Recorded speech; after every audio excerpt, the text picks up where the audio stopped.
So you ready to dive a little bit deeper? The backstory on all this for us is really interesting. It all started for us a couple of years ago when we surveyed our folks who use our film on LGBT aging, Gen Silent, and we asked them, these are aging service providers, these are medical schools, these are social work organizations. We asked them, what would you like to have a film on now to raise awareness and to train on?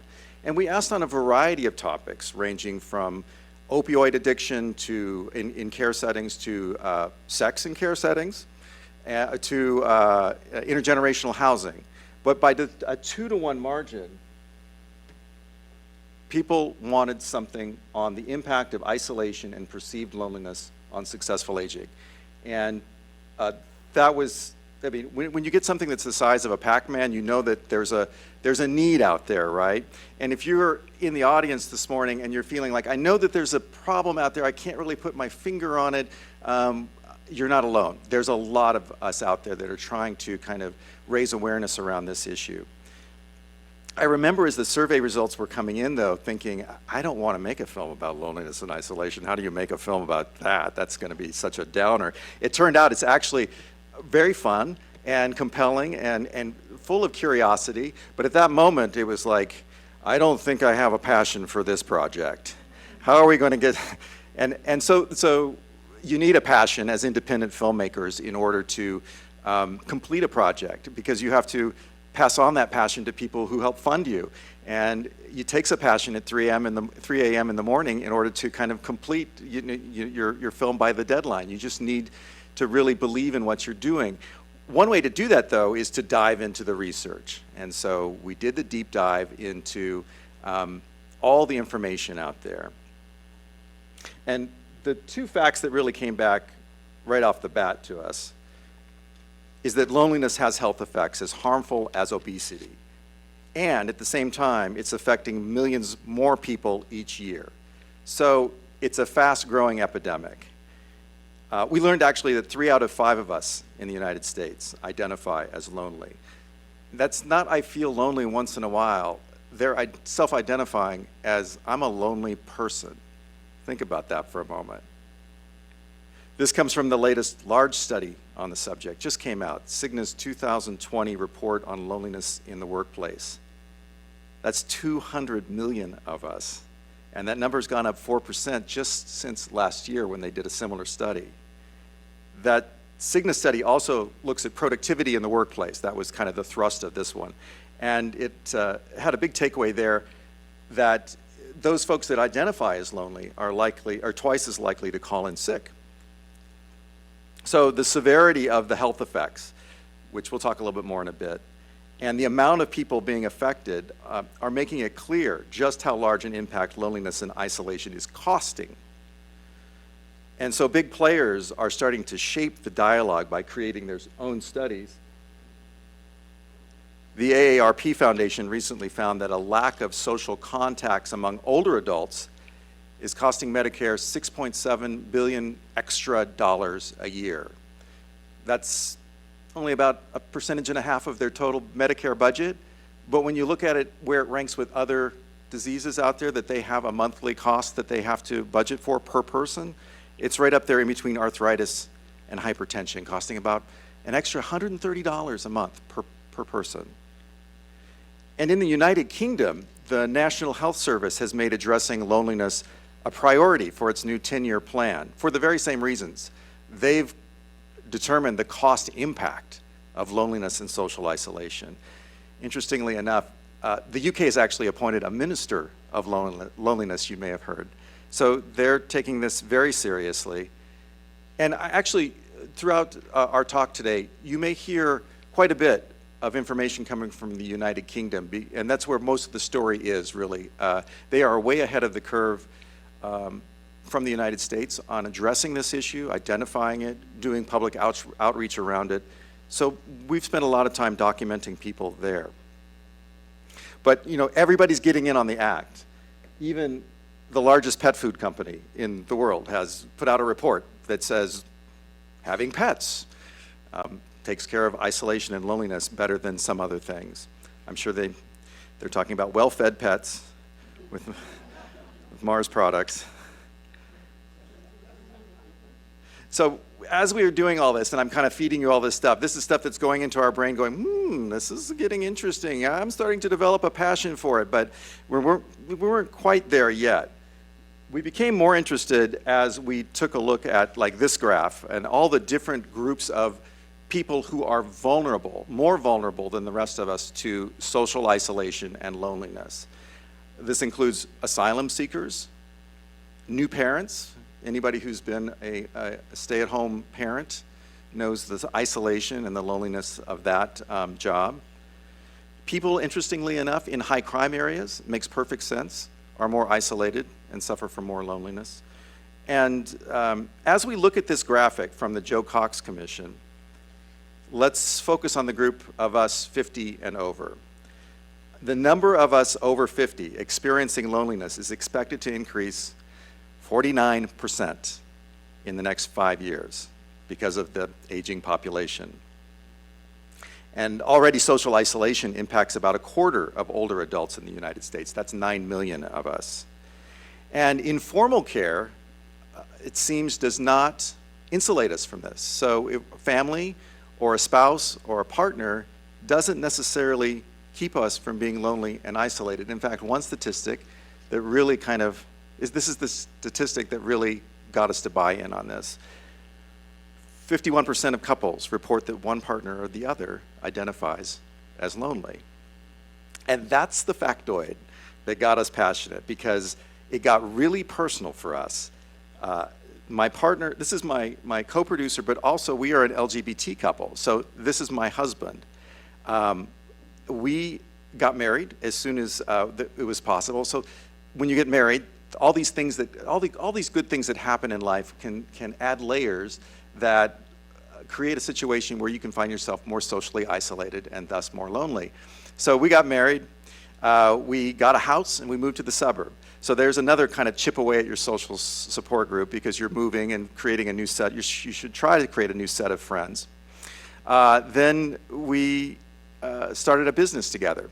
And entrepreneurs are a hugely vulnerable group of people to loneliness and isolation, because if anybody has started a business, you know that it's all in all the time on making that business work. There's no time for much of anything else. And then the clincher for us is that we started working out of our house. And we woke up one morning looking at each other going, we don't know anybody except us. We don't have any place to go. And we're lonely. How could that be as a couple? But we were. And so all of a sudden, this film, the causes and the solutions got really personal for us.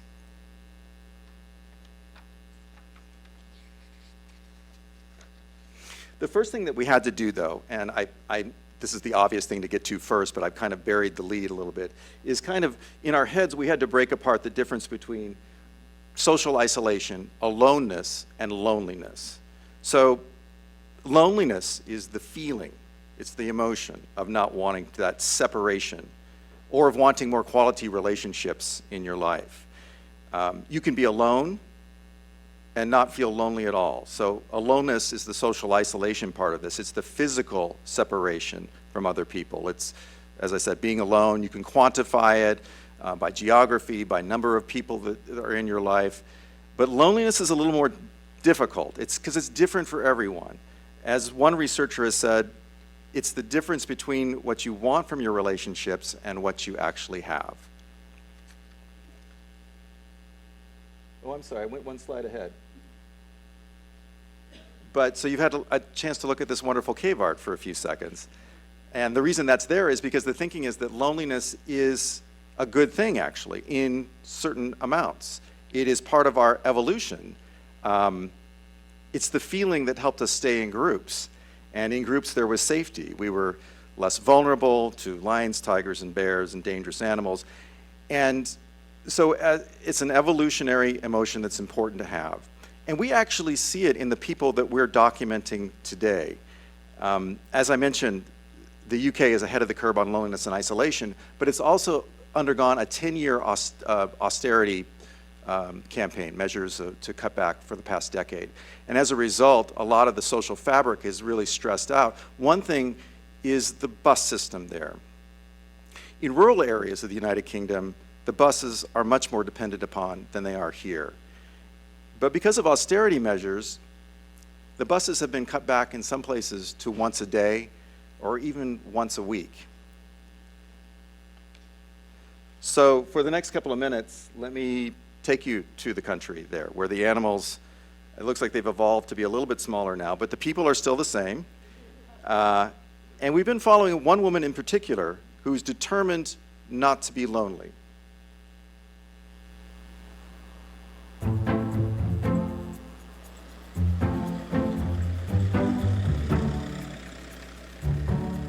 So Shropshire, I mean, people say it's the biggest inland county in the country.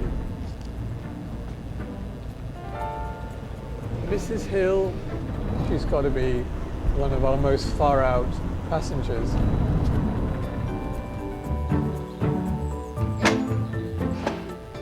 Goes to the supermarket, Tesco's. I believe her husband's disabled, she's his sole carer. Across the country, there are less and less public transport services, and you live in Eton Constantine. If you miss the one bus a week, it's next week. You've had it. Because, of course, he likes the country. I mean, I like the country. Yeah. I don't like living in it. I watch all the country programmes. It's no wonder Shropshire has recently been acknowledged as one of the happiest places to live in the UK. If you've got a car, it's not so bad. But if you haven't, it's hell. Sheer hell.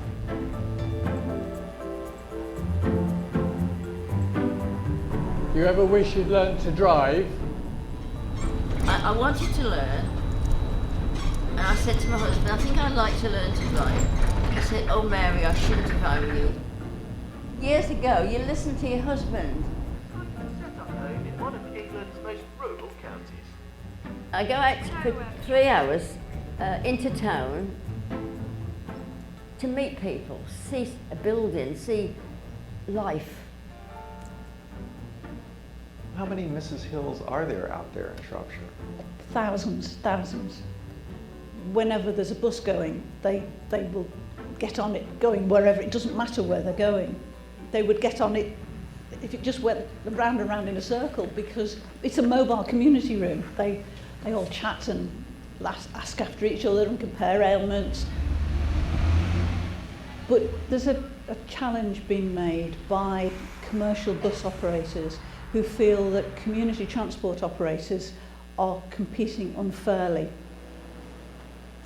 which could put us all out of business. That'd be very bad for me. Yeah, very bad. There's a company that deliver all around here from Tesco's and Morrison's. I could do that, have that. But I'd rather go just for company. I miss people. I love how the solution that we're coming up with now in our heads is like just have it delivered, right? That's really part of the problem here probably is we're running out of time and we're buying into technology that allows us to have more time back. But Mrs. Hill is a case of loneliness doing its job, pushing us to get connected. What's going to happen with her social isolation? It's hard to tell right now. We're still documenting her story. Probably if that bus service loses its lawsuit, she'll probably have to go to a continuing care facility of some kind. And will that help her loneliness and isolation? It might, but it certainly will be an outcome that she didn't want.